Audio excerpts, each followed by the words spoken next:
At 10 past 8 on the morning of Monday, the 12th of December, 1988, driver John Rolls brought the pool train into a cutting just south of Clapham Junction, having passed signals in his favor at every stage.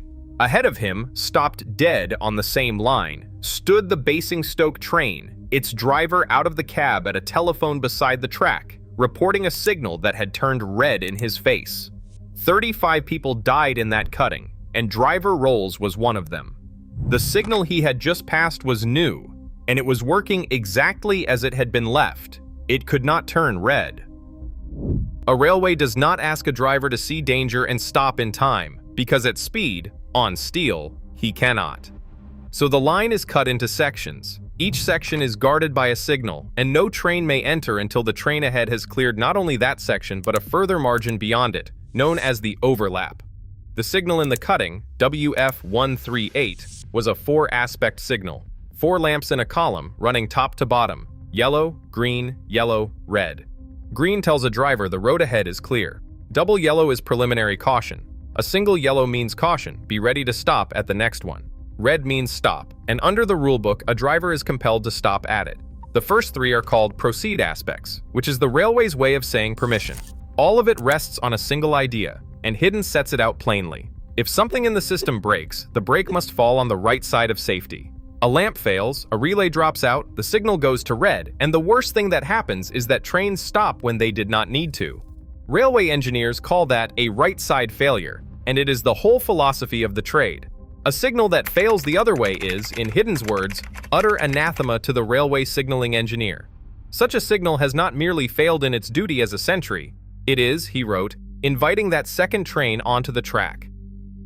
The work that produced WF138 was part of the Waterloo Area Resignalling Scheme, Stage 7B, and it was ordinary. 2 wiring jobs, numbered 104 and 201. The design office had drawn and issued the diagrams long before. The physical preparation was done across the working week, and the final connections were made on Sunday, the 27th of November, 1988. Hidden's assessment of the task is 4 words long.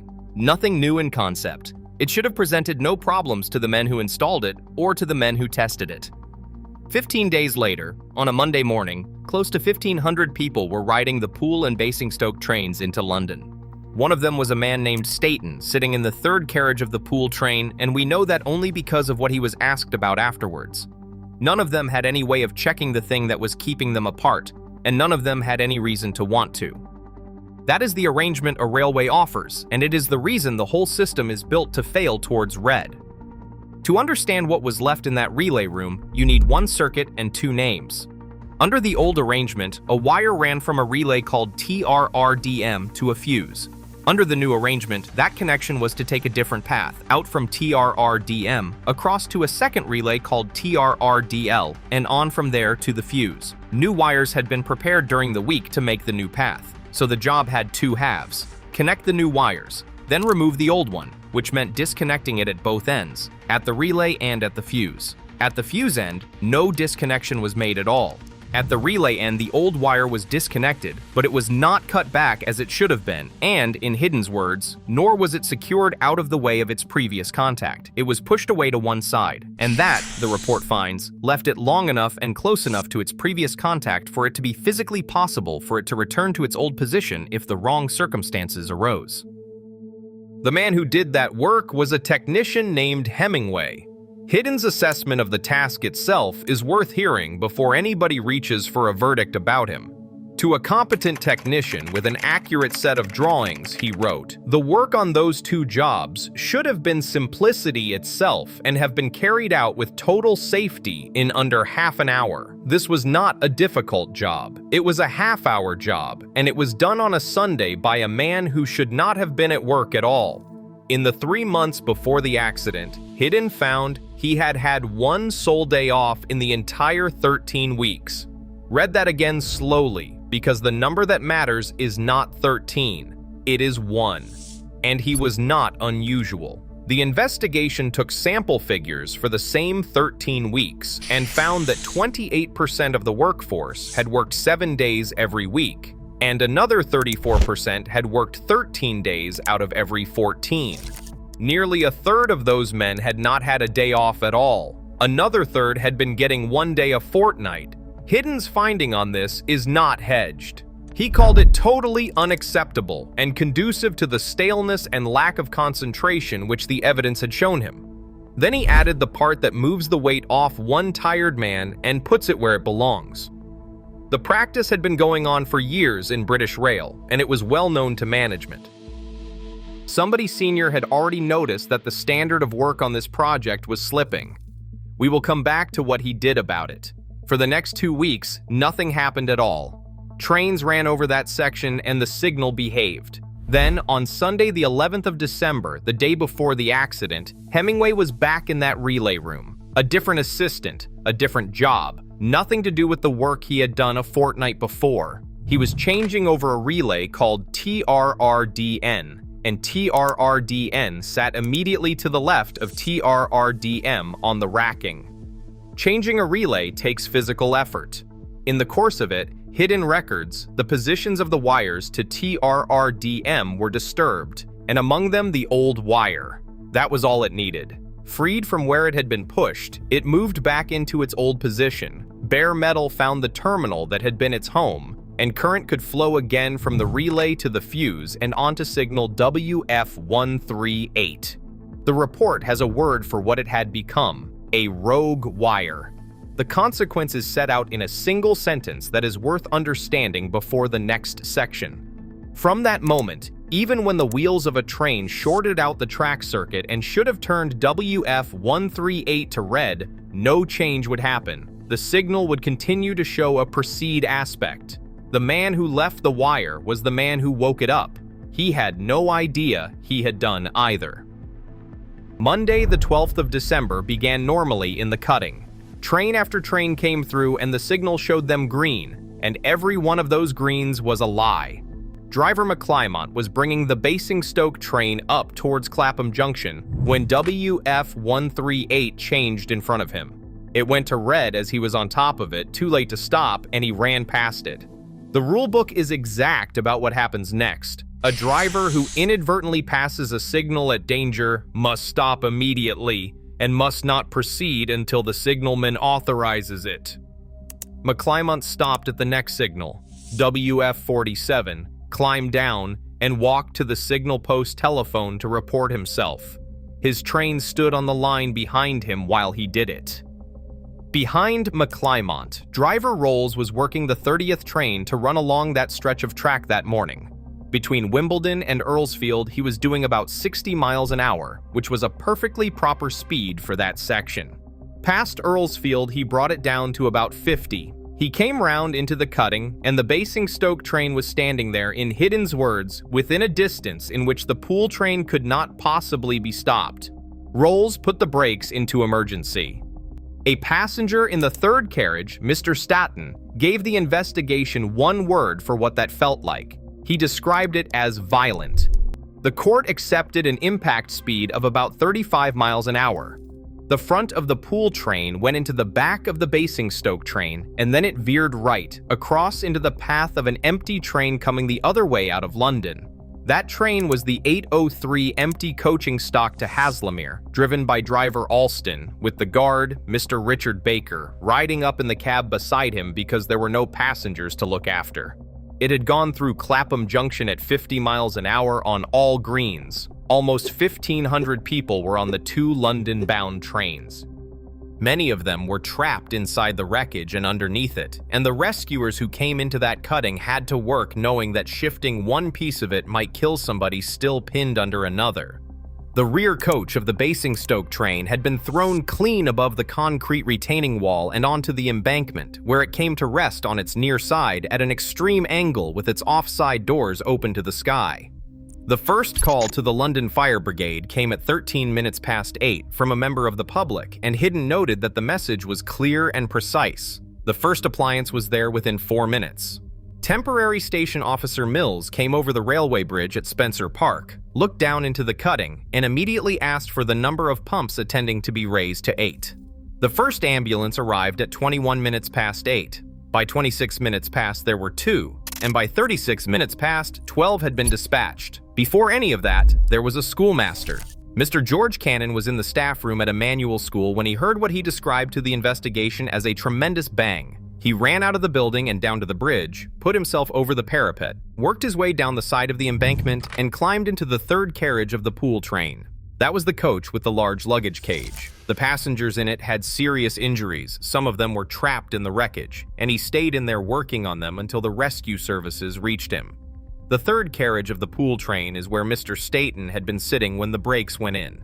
Hidden singled out the pupils and teachers of that school in his report for helping passengers away in the first few moments before any one official had arrived. The school turned itself into a casualty center. The staff of the Roundhouse Public House helped, and the Salvation Army, and local businesses who opened their premises and their telephones to people who needed them. Nearly 500 people were injured, 69 of them seriously. There is one more train in this story. A fourth service was running down towards the cutting, driven by driver Barry Pike, and it came to WF 138 with two trains already wrecked on the track beyond it. The signal was still not showing a red, it was showing a single yellow. Pike was about 250 yards from the signal when he was first able to see the danger ahead of him. He brought his train to a stop 60 yards from the back of the pool train. Hidden spells out what those 60 yards were worth. Another collision, he wrote, even at a very slow speed, would have pushed the pool train forward into the people already injured and trapped inside it. The wire finished the job it had been left to do. Still connected at the fuse, uncut and uninsulated at the relay, it came to rest against a terminal and completed a circuit that no drawing showed. Current went where current should not go. The relay was told the section ahead was empty when there was a train standing in it, and so the signal did the only thing that false information allowed. It showed a proceed aspect over an occupied line. The sentry had been turned around. It was not that WF 138 broke down that morning. It performed perfectly on the information it had, and here the report stops being about a wire. There is a procedure in signal engineering called a wire count. You take the wiring diagram and you go to the installation and you confirm that the wires physically present are the wires the diagram demands in the places the diagram puts them. It is not an optional refinement. Hidden records that a wire count was demanded both by the practice of the department and by its written instructions, and that it had to be carried out independently of the man who did the installation before the line went back into service. On the old wire at the fuse, Hidden's conclusion is one sentence with nothing in it to argue with. Such an independent wire count properly conducted would have prevented the accident. It was not done. Not by the supervisor, not by anyone. Hemingway told the investigation that he had no supervisor with him that day because Bumstead was working outside. He was not expecting anybody to look over his work, and he was not expecting a wire count.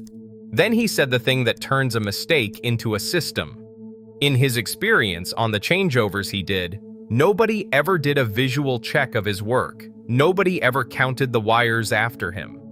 That is not one man's bad Sunday.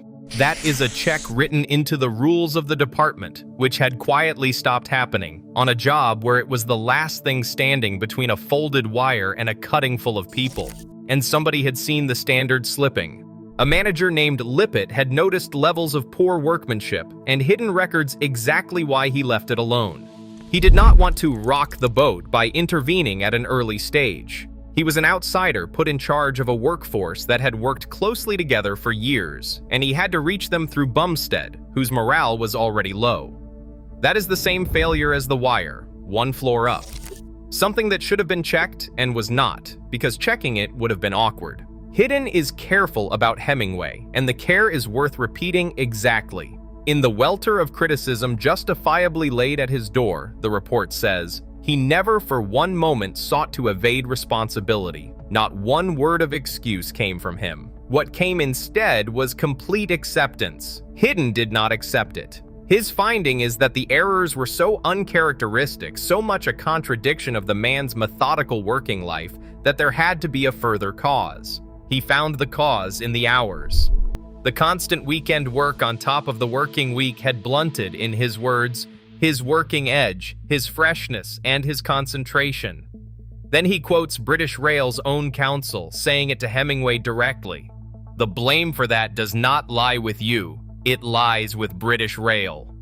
It is, Hidden concludes, a collective liability.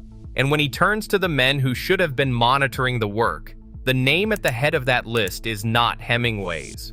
It is Bumstead's, the supervisor who did not do the wire count, and Hidden is explicit that his is only one name on it. One more finding belongs here, and Hidden thought it urgent enough not to wait for his report. Driver Rolls had done nothing wrong. He drove that train in an exemplary manner, and nothing he did was in any way a cause of the accident, and Hidden announced that at the conclusion of the hearings, rather than hold it back for publication, he said himself it was an unusual thing to do. Hidden's report ran to 93 recommendations. Some read like the report is still angry. Recommendation 18. Overtime shall be monitored so that no individual works excessive levels of it. Recommendation 19. The department shall introduce scheduled hours, so weekend work is properly provided for. It was not a safe working practice, Hidden wrote, to allow so many men to work excessive levels of overtime for a sustained period. Recommendation 46 was different. British Rail should fit automatic train protection, which stops a train itself when its driver runs past a red, and once a type was chosen, it should be fully implemented within 5 years. Then it went to the accountants. Hidden had costed it £380 million to fit comprehensively, or £140 million for the selective fitment that was preferred. By 1994, reappraised, it was £475 million. So a cost-benefit analysis was done, and it produced a number worth saying out loud. A TP would cost about £13.9 million for each equivalent fatality it avoided.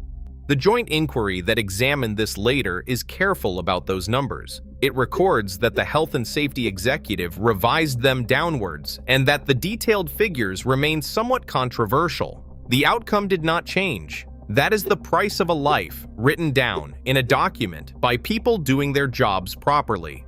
What followed is not softened either. The pilot schemes were left stranded and nationwide fitment went on permanent hold. In 1994 and 1995, it was decided not to proceed on the ground of cost, in favor of a cheaper package built around what the inquiry itself calls the alternative and less effective train protection system. On the 5th of October, 1999, at Ladbroke Grove, a train ran past a red signal and into the path of an express. 31 people died in that crash. Lord Cullen examined why that train had not been fitted with ATP, because in his finding it was highly probable that the crash would not have happened if it had been. Its owner had commissioned a cost-benefit analysis 2 years earlier, after a crash at Southall. The conclusion was that fitting ATP was not justified as the costs outweighed the benefits. The arithmetic was done twice by different people, and it came back with the same answer both times. There is a signal on the approach to Clapham Junction, and there are trains under it this morning full of people reading their phones. The system holding them apart is better than it was in 1988, because 35 people died in a cutting and a judge wrote 93 ways to stop it happening again. 93 recommendations, and the one that would have stopped this was already written down, not in Hidden's report, in the department's own instructions where it had been sitting the whole time, costing nothing at all. If you want the other half of this work, where the failure is in the weather rather than in the machine, that is on our sister channel, Tornado Autopsy.